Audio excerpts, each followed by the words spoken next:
अस्सलाम वालेकुम दोस्तों, मैं हूं अज़हर काज़मी और आप देख रहे हैं काज़मी अली काम। दोस्तों, प्रीवियस वीडियो में हमने TP.ATM30.PB818 बोर्ड के बारे में तफसील से जाना था। उसकी सर्विस मेन्यू हमने देखी, इंस्टॉलेशन का आपको बताया और उसमें एक चीज़ रह गई थी, उसका लोगो कैसे चेंज होगा। जी हाँ दोस्तों, बहुत ईजी है। मैंने इसमें लोगो चेंज किया है, जैसा कि आपको नज़र आया है शुरू में सोनी का, क्योंकि ये सोनी का स्टिकर इस पर लगा हुआ है और रिमोट भी इस पर सोनी का वर्किंग है। तो आज की इस वीडियो में हम इसमें लोगो चेंज करने वाले हैं। बहुत ही सिंपल और आसान तरीका है। सबसे पहले हमने क्या करना है, सर्विस मेन्यू में इंटर हो जाना है। मेन्यू प्रेस करेंगे, उसके बाद 1147।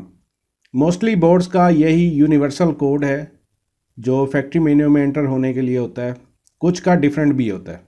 तो इसमें हम आगे जाएंगे जनरल सेटिंग में। जनरल सेटिंग के बाद यहाँ पे हमें इंपोर्ट और एक्सपोर्ट की ऑप्शन मिलती है।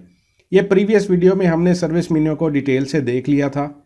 इसमें ये इंपोर्ट एक्सपोर्ट रह गया था और इंपोर्ट एक्सपोर्ट में जो ज़्यादा ज़रूरी चीज़ होती है वही लोगो ही होता है और इसमें कोई ख़ास चीज़ें सेव करने वाली नहीं होती। वैसे करना चाहें तो चैनल डाटा, कस्टमर डाटा ये भी कर सकते हैं।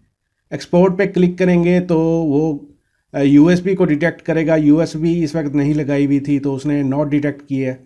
अब दोबारा लगा दिया, दोबारा इसको ओके करेंगे तो ओके करने के बाद फिर ये देखें, लोगो इन्फो सक्सेस का मैसेज आ रहा है। अभी ये मैंने लोगो टीवी से अपनी यूएसबी में कॉपी की है। अब हम यूएसबी को कंप्यूटर के साथ अटैच कर लेते हैं और देखते हैं इसमें से क्या निकला है। वैसे इस बोर्ड के लिए ये स्टेप ज़रूरी नहीं है, लेकिन कुछ बोर्ड्स के लिए ये स्टेप काफ़ी ज़रूरी होता है। इसमें एक बूटअप की फ़ाइल बनी है जो तकरीबन 4 MB के करीब है, 3.95 MB। और ये बूटअप फाइल जो है बिट मैप इमेज है, BMP इमेज है। इसको ओपन करके देखते हैं तो ये wisdom.share स्मार्ट क्लाउड टीवी का लोगो है। हमने करना क्या, इस लोगो को हम डिलीट कर देते हैं। हमने अपनी मर्ज़ी का लोगो इस पर डालना है टीवी में। तो लोगो असल में कस्टमर सेटिस्फेक्शन के लिए या अपनी पसंद के लिए हम ये लोगो चेंज करते हैं। काफ़ी ज़रूरी आइटम होता है। और ये मैंने एक स्ट्रीम का लोगो डेस्कटॉप पर रखा हुआ था, USB में ट्रांसफ़र किया। ये 1920-1080 का लोगो है। ये हमारा FHD पैनल है।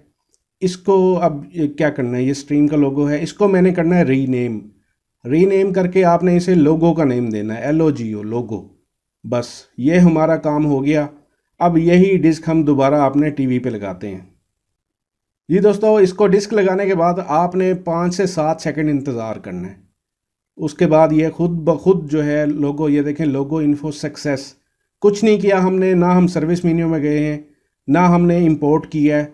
जस्ट हमने USB में लोगो रखा और उसके बाद हमने इसको लगा दिया।